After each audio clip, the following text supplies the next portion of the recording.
Coming up on today's edition of Locked On Eagles, we have a lot of injuries to update you guys on regarding the Eagles roster. Also, stock up, stock down after a shootout loss in Dallas on Saturday, 40-34. All that and more on this Tuesday edition of Locked On Eagles. You are Locked On Eagles, your daily Philadelphia Eagles podcast. Part of the Locked On Podcast Network, your team every day.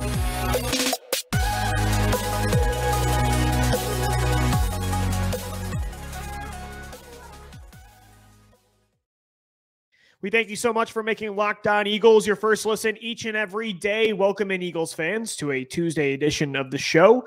I'm Louis DiBiase. You can find our show Monday through Friday on all podcast platforms and on Twitter as well. Make sure you follow us at Locked On Birds and at DiBiase LOE. Continuing to recap that shootout loss on Saturday to the Dallas Cowboys, 40-34. Gardner Minshew and the backups nearly pull it off. I should really just say Minshew, because outside of that, the Eagles roster was still very healthy and, took Dallas to the brink. That was a very entertaining football game. And, it's disappointing the Eagles got the loss, 13-2 now on the year, but at the same time, a lot of positives to take from that game that will carry over now into this matchup coming up on Sunday at Lincoln Financial Field with the New Orleans Saints. The Eagles still just need one. The magic number is one. One win away from clinching not only the number one seed in the NFC, but also the NFC East Division Championship. On today's edition of the show, though, I want to keep taking a look back at that matchup against Dallas. A lot of takeaways still to get into. Stock up, stock down, who shined and who struggled in that loss. But I felt like we had to start the show with a number of updates to the injury list right now that the Eagles are dealing with. And it's not looking great. I shouldn't say it's not looking great comparatively speaking. Like the Eagles, although they're dealing with so many injuries right now, most of them aren't out for the year. You're not getting them back for the playoffs, at all these key positions. And, you're not the San Francisco 49ers who are on their third quarterback. And, there's so many teams that are dealing with a ton of injuries. And the Eagles have been pretty lucky this year that, they've definitely been tested more so in the second half of the season, as most NFL teams are. But even the injuries they've had, guys have been able to return to the field or at least play injured. So we have, of course, the one injury just, outside of Jalen Hurts, I'd say this is the guy maybe outside of Jalen you can least afford to lose, and that's Lane Johnson. According to John Clark of NBC Philadelphia, Lane Johnson is a tear in his abdominal area. He's out for at least these final two regular season games against the New Orleans Saints and the New York Giants. He's eventually going to need surgery. That's per Jeff McClain. If he does play in the playoffs, it's really going to be about pain tolerance for Lane. The Eagles are 12-20 all time since 2013 without Lane Johnson. They are 8 games under 500. He has been having one of the best seasons an offensive lineman has ever had, the most snaps ever without allowing a sack. Lane Johnson has that streak right now. He has been the best lineman in football, not just the best right tackle, not just the best tackle, not the best guard and center. You combine all the positions, all 5 spots up front. Lane Johnson's been that guy. And considering Jalen Hurts has a shoulder injury, you need to protect your quarterback. And we know you can win a Super Bowl with an elite offensive line, even with a backup quarterback in. Lane Johnson, Brandon Brooks, Jason Kelce, those guys were able to carry you. Even in 2017, you win a championship because of those guys, a huge part. 2019, you win a division, even though you have Deontay Burnett and Robert Davis, a receiver, because you had these guys up front on the offensive line. Losing Lane Johnson for the playoffs would be pretty devastating. So, fingers crossed he can play through this pain. He's going to have about 4 weeks. He's going to have about a month to recover and get that pain tolerance as high as possible, let it heal up so then he can play for that divisional round game. I'm just nervous that it's going to be like the Deshaun Jackson injury in 2019, right? Where it was, I think, a hernia, if I remember correctly. And Deshaun Jackson could have got surgery, but it would have guaranteed he was out at least, 10, I'm not a doctor, 10, 11 weeks. And D-Jax wanted to try to rehab it and come back sooner. Comes back in about a month against Chicago, 2 plays in, takes a hit from behind on a comeback route, and then he's out for the year again. So hoping that, especially Lane Johnson's an older player like D-Jax was, he's in his 30s now. I really hope that this is not an injury that's just simply too hard to play through. And even if he plays, that he can still play at that elite historic level that he's been playing at. Again, hasn't allowed a sack since 2020. It's been the longest streak of all time in NFL history. So let's hope this month he can take to recover, because the Eagles, man, again, outside of Jalen Hurts. Maybe it's Jason Kelce. Maybe you can say it's Hassan Riddick or A.J. Brown. There's a lot of valuable players on this roster, but I could argue that outside of Jalen Hurts, Lane Johnson might be the best and the most important player to this Super Bowl run. So fingers crossed on that injury. If he cannot play, though, let's say in the playoffs, it's just not going to happen. My strategy would be to move Jordan Mailata to right tackle and put Andre Dillard at left tackle. I know sometimes the Eagles and other teams, they don't like to switch two positions, right? They just want to have a change at one instead of having a new left tackle and a new right tackle. But for me, the logic here is I just want the best players in the field. I think Andre Dillard at left and Jordan Mailata at right is a better combination than Mailata at left tackle and Jack Driscoll at the right spot. Driscoll's been a very good, versatile player that stepped up when the Eagles needed him, but to me, I'd much rather have Dillard and Mailata, kind of like they did last year when Lane missed a game or two. Dillard played pretty solid on the left side, and Mailata has shown that he can play both sides. A little frustrating that Andre Dillard, though, is 4 years into his career, and he's like your main swing. I don't even want to say swing offensive lineman. It's frustrating that he's like your main backup and he's not a swing offensive lineman like, Halapoulivaati Vaitai was back in 2017 that can play both tackle spots and guard, like Isaac Seumalo has shown too. And, Jack Driscoll, the fact that Dillard, who's a more talented player than all those guys, right? A first-round pick in 2019, the fact that he can't play right tackle is frustrating that you'd have to even move Mailata, but I would still play that strategy because I think Dillard at left tackle and Mailata at right, those are two very good players. Driscoll's solid, but I think Mailata at the right side would be the better strategy. And by the way, this is why you don't trade offensive linemen. If you traded Andre Dillard away for like a 4th round pick, I think you'd be regretting that right now. But we're going to cross that bridge when we get to it. Let's really hope that Lane Johnson does not miss significant time. Again, going to miss these final 2 regular season games, but let's hope that he can play in the playoffs. And then that same logic when it comes to, Dillard on the left and Mailata on the right, putting the best players out there instead of prioritizing like positional switch and how many changes you're making to a certain unit. I think that same logic applies to the defensive side. So we know now Avonte Maddox has a pretty significant foot injury that's going to keep him out indefinitely. Mailata has been dealing with a lot of these injuries all year, just has not been able to stay 100%. Despite when he's been out there, he's looked like one of the best, if not the best slot cornerbacks in the NFL. If Avonte is out for the season, my logic, Chauncey Gardner-Johnson can be activated from the injured reserve list. We'll see if he is dealing with that lacerated kidney when CGJ does come back, because he'll be back for sure, I think, for the playoffs. That's another 4 weeks away. I think you put him back where he was in New Orleans and you put him in the slot and then have Reed Blankenship and Kevon Wallace play at safety. I think those two have really looked good over the last month and a half with CGJ being out. I would put CGJ in the slot when he returns. I think you saw what happened on Saturday in Dallas when a team moves their best receiver inside. And Josiah Scott, who Gino and I have hyped him up on the show over the season, I think he has filled in admirably. And the Eagles preferred to keep him in the slot when Maddox is out and keep Chauncey Gardner-Johnson at safety. But, long term, again, you're playing a lot of teams with great receivers that play in the slot in the playoffs. I again think the talent, I want the best players out there. I think the combination of Chauncey in the slot and then Blankenship and Wallace rotating at safety, I think that's a stronger combination than CGJ staying deep and then putting Josiah Scott inside. Because of another team, if the Cowboys do it again with CeeDee Lamb, can you bracket him like they did? They adjusted in the second half, sure. But I think Chauncey Gardner-Johnson's a much better coverage defensive back than Josiah Scott. And, again, this isn't like a new player playing a new position. CGJ, it's the opposite. What he's been doing this year is a deep safety for the Eagles. That's been new, which is as impressive considering he has 6 interceptions that he's adjusted that well. But he's used to playing in the slot. That's where he played for the 4 seasons he was with New Orleans. He played in the slot 99% of the time. So we'll see what happens with all these injuries. As for Jalen Hurts, it sounds like he's going to push to play this week. And I think he really wants to. I think he wants to wrap up that 1 seed and the NFC East title. Jalen Hurts has the Saints number, beat him last year, beat him in his first start ever in 2020. It's a tough call. You guys voted on Twitter. 59% of you said you'd rather have Hurts play if he can go over Gardner Minshew.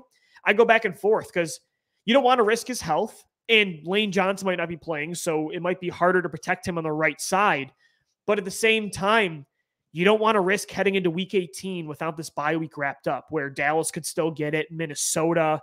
you need that bye week. You need that home field advantage. With these injuries right now, with how good the Eagles are at the link, you want the Super Bowl to run through Philadelphia. So it's a really tough call. I would hate to be Nick Sirianni this week. With Gardner Minshew, he played really well against Dallas. Can he beat the Saints? Absolutely. Would the Eagles be favored with Minshew in? I still think so, but this would be a really high-pressure game without Jalen Hurts. And if you lose, there is a ton of pressure in Week 18. You cannot afford to blow this where you don't get the 1 seed or the division.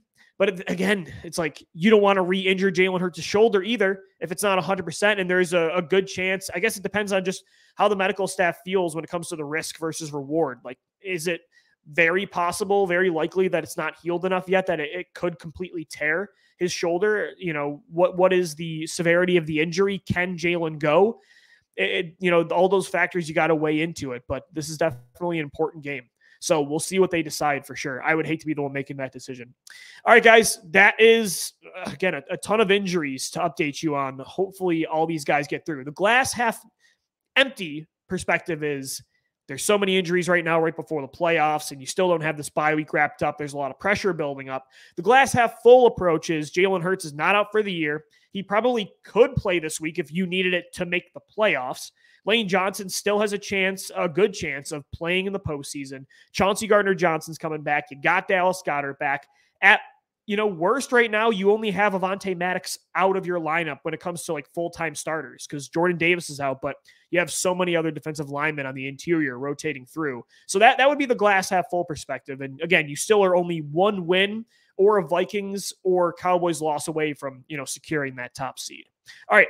Enough with the injuries. Let's get into some positives. Stock up coming up next after that loss to the Dallas Cowboys, 40-34. Who shined and kept the Eagles in that football game? That's coming up next right here on your daily Philadelphia Eagles podcast, Locked On Eagles. And guys, today's show is sponsored by Ultimate Football GM. I am so geeked out about our new sponsors at Ultimate Football GM. Ever dreamed of becoming an NFL GM and managing your football franchise? Well, your dream can come true, and this game is definitely for you. Manage every strategic aspect of your team, play through the season, and lead your team to glory.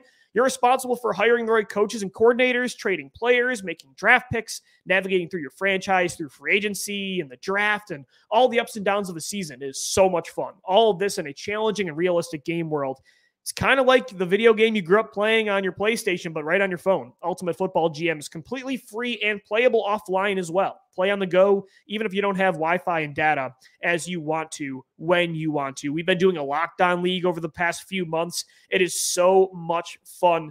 I'd suggest your friends, you guys create the same thing. Head over to ultimate-gm.com, and you're going to get a free 100% boost if you're a Locked On Eagles listener to your franchise when you use the promo code LOCKEDON. That's all caps, LOCKEDON. That's Locked On. So make sure you check it out today. Again, download the game. Just visit ultimate-gm.com or look it up on the App Store. That's ultimate-gm.com. Ultimate Football General Manager, start your dynasty today. I'm Louis DiBiase. We thank you so much for making Locked On Eagles your first listen today and every day. Make sure your second listen is the Locked On Sports Today podcast, the biggest stories around the sports world in 20 minutes or less, plus instant reactions, game recaps, and Locked On's take of the day. Locked On Sports Today, available on YouTube and wherever you get your podcasts. Today is another edition of Stock Up, Stock Down, continuing to recap that 40-34 loss at Jerry World Saturday. The Eagles fall to 13-2 on the season, but again, they were up by 10 twice. You had a backup quarterback in this game on national television. You're playing a 10-win division rival who's got some really good pieces on both sides of the football. Like the Dallas Cowboys, they're a good football team. Are they a great football team that's going to win a title? I don't think so. I'm still banking on them completely choking in the playoffs as they normally do. And, they choked against Jacksonville and Doug Peterson and gave the Eagles the chance to just secure the division with one more win. But at the same time, it's a good team. It's a good test. And, I came out of that game still, frustrated with all the turnovers, and it felt like the Eagles kind of lost that game more than Dallas won it. And it would have been great to celebrate on Christmas, the division locked up and the 1 seed would have been a lot more comforting, especially considering the injuries the Eagles are now dealing with. But at the same time, I'm like, man, you went toe-to-toe with a really good team on the road with a backup quarterback, and it took Dallas 40 points to hold you off. And the Eagles still, with that final drive, got all the way to the opposing 30-yard line. So I was pretty happy, and I was really happy with Gardner Minshew's performance. Again, considering all those circumstances that I just laid out for you, plus, he loses one of his mentors, right? His college coach, Mike Leach, passes away the week before. He misses practice this week leading into the game. I think it was on Wednesday, to give Leach's eulogy at his funeral. And then Minshew comes in, throws for 355 yards, 2 touchdowns. Yeah, he threw 2 interceptions, but you could probably blame Quez Watkins more so than Minshew on both of those. The first throw wasn't great by Minshew, but the second one, it was right in Quez Watkins' hands. He just lost the battle to the Cowboys defensive back. Gardner Minshew, I thought, played extremely well. He is definitely, I think, one of the 32 best quarterbacks in football. I think he's going to push for a starting job next year and maybe get the Eagles a good comp pick depending on, the formula there. But Minshew continues to add to the list of great Eagles backup quarterbacks, and he gave you a chance in that game. And it wasn't just because of the weapons. Having A.J. Brown and DeVonta Smith and Dallas Goedert return, an elite offensive line, and Miles Sanders, of course, that's going to help any backup. It's the best support system in the entire NFL. But I thought Minshew looked poised, confident, and then he got way more accurate as the game went on. And he bounced back too. Every bad throw he had, he led the next play with a really good pass. And in certain pressure situations, he came through. You look at on third down in that game, Gardner Minshew on passing plays on third down, he went 7 for 11, not completions. He converted 7 passing plays on third down of 11 attempts where they threw the football. 3 of those plays included a 19-plus yard completion, and he also threw a touchdown on third down to DeVonta Smith. So Gardner Minshew doesn't play all year, steps up against a playoff team on the road on Christmas, and he does that. Super impressive. I would say stock up to Gardner Minshew and stock up to his weapons. We've been talking about these guys every week because they continue to set new highs. A.J. Brown and DeVonta Smith both surpass 100 yards on the game at Jerry World, and they are both now at 1,000 yards on the year. Brown's at 1,300 now, but DeVonta Smith joins him in that 1K club. It's the first time ever, and I know we've used this stat a few times on this show, but I will never get over it. It is so fun to say. DeVonta Smith and A.J. Brown, the first wide receiver combo in Eagles history to surpass 1,000 yards in the exact same season. And the tear they are on, guys, right now, absolutely incredible. Listen to this. The last 4 games, A.J. Brown has 27 receptions for 473 yards and 3 touchdowns, averaging over 100 yards a game. DeVonta Smith, same thing. 23 catches, 405 yards, and 4 touchdowns. Since week 13, Brown is second in yards across the entire league receiving-wise, and DeVonta Smith is third. Justin Jefferson is number 1. Smith, since week 13, has the most 20-plus yard completions at 9. A.J. Brown is second with 7. And that's huge because somebody posed the question a month ago, is DeVonta Smith having a down year? And I don't think he was at all. His yardage was still looking strong. His receptions were going to surpass what he did last year. He's been money on third down, on the outside, in the slot, in the red zone, blocking. But one thing that wasn't really there were the chunk plays. Well, they're here. Again, since week 13, DeVonta has the most 20-plus yard receptions of anybody. Compare him to A.J. Brown, Justin Jefferson, Tyreek Hill. DeVonta Smith has been the best deep threat in the league since week 13. They have been just on an elite tear. I don't think we've ever seen 2 Eagles receivers get this hot at the exact same time. DeVonta, seeing the contested catches he made, the tough grabs against Dallas, that reminded me a lot of those final games in 2018 against LA, Houston, Washington, in the playoffs against Chicago and New Orleans, where, if you remember, Alshon Jeffrey got so hot in that final month and a half, that playoff run, nearly to get back to the NFC title, when he just kept making some absurd catches. The difference, though, is Alshon is a big, heavyweight wide receiver. That's his bread and butter. Is, we saw in the Super Bowl, go up and get the football. DeVonta Smith, it's crazy, but that's his bread and butter too. But he's 160 pounds. It is some of the coolest stuff to watch in the NFL is seeing what these two are doing. A.J. Brown and DeVonta Smith, stock up to both elite wide receiver ones. One more stock up here from that game against Dallas. Not a lot of positives on the defensive side of the ball, but Josh Sweat continues to be maybe I think, you talk about DeVonta and Brown being maybe the 2 hottest players on offense over the last month. I think Josh Sweat has been the best defensive lineman over the last 4 weeks. Maybe you could throw Hassan Reddick in there as well for the Eagles. Josh Sweat finished that game with a pick 6 on the first drive and 1.5 sacks. He's at 11 on the year. It's a career high. He joins Javon Hargrave and Hassan Reddick in the double-digit sack club. Brandon Graham's at 9, 1 away. If Graham gets 1 sack in these final 2 games, the Eagles are the first team ever with 4 players that have at least 10 sacks, which is absolutely incredible. Josh Sweat has been leading the way with Reddick. He has 8.5 sacks in the last 7 games, and he has a sack in the last 5 weeks. 5 straight games where he has at least 1 sack. That is the longest streak in the NFL, and it's the longest streak for the Eagles in 20 years. I love seeing the emergence of Josh Sweat, and it's been coming every single year. He takes a certain step, then another step, then another step. This year, he took the step. You know how we've said that we laid that out for Jalen Hurts, like since Alabama, he's taken a step up in his passing repertoire, year 2 at Bama, year 3, then with Oklahoma and Lincoln Riley, then with Doug Peterson. And last year he took some steps. He's become a better player every year, but the steps were kind of gradual. They were smaller. And then this year he takes the MVP-like step. Josh Sweat kind of doing that same thing on the defensive side of the football. I still think he might be, and Gino agrees with me, I think Josh Sweat might be the most underrated defensive player in the NFL. Stock up to Josh Sweat, Gardner Minshew, DeVonta Smith, and A.J. Brown. A lot of positives still in that loss. But at the same time, the Eagles did blow 2 10-point leads in that game. They probably right now should be NFC East champions, and they should probably have the 1 seed locked up, but they did blow it at the end there. So we'll get into the negatives coming up next right here on the Locked On Eagles podcast. And guys, today's episode of Locked On Eagles is brought to you by Prize Picks Daily Fantasy. If you took the over on, DeVonta Smith and A.J. Brown on Saturday, or Gardner Minshew for passing yards, you would have won some money at Prize Picks. So here is how it works. You pick 2 to 5 players, and if they're going to score more or less than their Prize Picks projection, you go up to 10 times your money on any entry. No competing against other people. It's just you versus the projections available. Prize Picks offers projections on any sport you watch as well. Of course, the NFL, but you've also got college football, the NBA, the NHL, college basketball. When the Phillies roll back around, you can bet on baseball, the MLB, cricket, esports, MMA, boxing, you name it. The WNBA, it's all available at Prize Picks. Entries can be made in 60 seconds or less. It's that easy, safe, and fast withdrawals as well. Currently operational in over 30 states and Canada. Download the Prize Picks app or go to prizepicks.com to sign up and play daily fantasy sports. First-time users can receive a 100% instant deposit match up to $100 with the promo code LOCKEDON. So if you deposit $100, Prize Picks will give you $100. If you deposit $50, they're going to give you $50.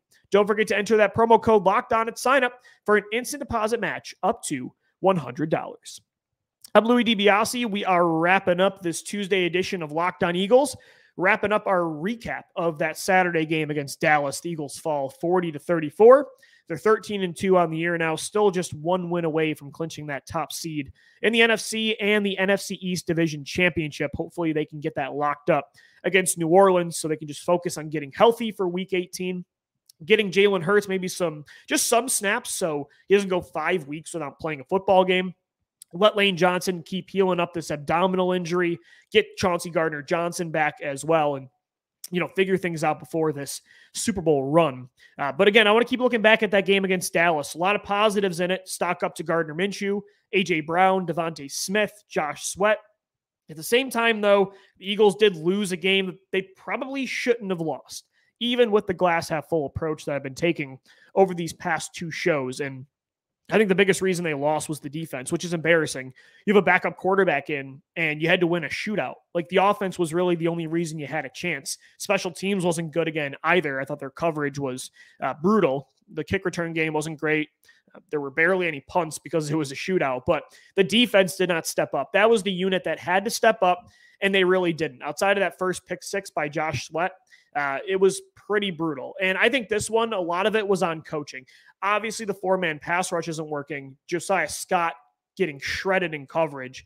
But your defensive coordinator has to recognize what is working and what is not, and then adjust accordingly. Yes, you have your base defense, your scheme, your philosophy of this is what we do. This is what we've done best all year. It's why we're number 1 in almost every defensive category. Like, when it's not broken, don't fix it for sure. Some people, even when the Eagles have a great defensive performance, they don't like Gannon's approach. They don't like that it's not super aggressive and not super blitz heavy, and it's more a matter of preference versus the actual product and the result. But this game shows when Gannon's philosophy can really stab the Eagles in the back. And it showed how he takes sometimes a little bit too long to adjust from what they do. When CeeDee Lamb is on pace for like 200 receiving yards, and he is shredding up your backup slot cornerback and Josiah Scott and your zone coverage where TJ Edwards is getting lined up on Lamb and, Kazir White. I mean, CeeDee Lamb's one of the best receivers in football. TJ Edwards, as good as he's become as a coverage linebacker, in the open field, doesn't stand a chance. He's going to get sent to another planet every single time. You're Jonathan Gannon. You have to adjust that coverage. Even if you don't want to go to man and put Darius Slay on the inside or James Bradbury, you've got to switch things up. They finally started to bracket Lamb with Wallace and Scott, but it took them way too long to adjust. When things are not working, you cannot take 2 quarters to change your coverage. The Cowboys recognized this flaw in the Eagles scheme, and they kept exploiting it over and over again. And that is so frustrating to see when something happens like 4, 5, 6, 7 times and still nothing is changing. Like, that's when I call a timeout, or I say, Darius Slay, get in there. We're playing man coverage. Zone wasn't working. Dak Prescott against zone coverage on Saturday was 24 for 24 for 300 yards against zone coverage. Not good enough. Moving forward with Avonte Maddox out, with Josiah Scott inside, maybe you put Chauncey Gardner-Johnson in the slot when he comes back. But to me, there's got to be a better balance of zone and man concepts when zone is not working, when a team has like one legitimate threat like CeeDee Lamb, when an offense puts him in the slot. You cannot afford to have Josiah Scott covering CeeDee Lamb. You cannot afford to have your linebackers on him. It's just inexcusable when you have James Bradbury and Darius Slay on this defense. It's mind-boggling. It's like you have the Hulk, right? I don't know. It's because if you guys know Marvel, Thanos destroyed Hulk in Infinity War, but let's say he didn't, right? Let's say for Hulk fans out there, you're fighting Abdominal, whatever his name was, the other big Hulk, or like Red Hulk, right? You're fighting him and you're like, we have Hulk over there, but we want to keep him over there to fight all these other smaller soldiers. We're going to put Hawkeye fighting him. I don't know. I'm sorry. That analogy was awful, but you get the gist. It's like you have the antidote and you're choosing not to use it because you're scared of what? Michael Gallup on the outside? I mean, who? Unbelievable. That was an awful performance from Jonathan Gannon. Felt like a vintage 2021 kind of game, and I thought he took way too long to adjust, and they got to figure that out moving forward for sure when it comes to zone, man, matchups. You got to use context, and you got to be more matchup based when it comes to this defense at times. You can't just say, this is what we do. We're not changing it no matter what. No. When you're a defense, offense is the way they change all the time. You can't afford to think like that. You really can't. All right. Also, stock down to Quez Watkins. My guy has been, I'm going to say it. I mean, I'll hype up Quez when he's been great. And, for 3-4 weeks when Dallas Goedert went down, Quez really stepped up against the Colts, Packers, Titans. He made some big plays for sure. Touchdowns, made some plays down the field in the screen game. The last 2 weeks, he's been horrible. He's been awful. He is not finishing routes. It's felt lazy. The effort, just the efficiency hasn't been there. You look at those 2 interceptions. He kind of caused both of them. Minshew, it was a late bad throw, but Quez Watkins, you got to win those battles. You have a defensive back climbing over you, and you didn't even make a play on the ball. You got to come back and get that. And the second throw, in the fourth quarter, in that kind of spot, Quez just lost the one-on-one battle. The ball was in his hands, and the cornerback just ripped it right from him. Quez Watkins has been brutal. Last week, the screen and reverse game with him felt like he was trying to dance way too much instead of just use his speed and take the yards you can get. It was like a 1 to 2 yard play every time. And they needed him still because Goddard wasn't in. Quez has not stepped up the last 2 weeks. It's 2 weeks in a row now where he shows up on my stock down list. So stock down to Jonathan Gannon, Quez Watkins. The entire defense as a whole just was not good enough. Josiah Scott really got exploited. They need Chauncey Gardner-Johnson back bad, and they need Jonathan Gannon to be better than he was on Saturday. All right, guys, that's going to do it for today's edition of Locked On Eagles. Thank you so much for always making Locked On Eagles your first listen each and every day. Make sure your second listen is the Locked On Sports Today podcast with my boy, Peter Bukowski. He brings you the biggest stories from around the world of sports in 20 minutes. Get the analysis and opinions before anybody else with our local and national experts and insiders. Locked On Sports Today, available on YouTube and wherever you get your podcasts. As always, thank you for downloading. Thank you for watching and listening to Locked On Eagles. And as always, let's go Birds. We'll see you tomorrow.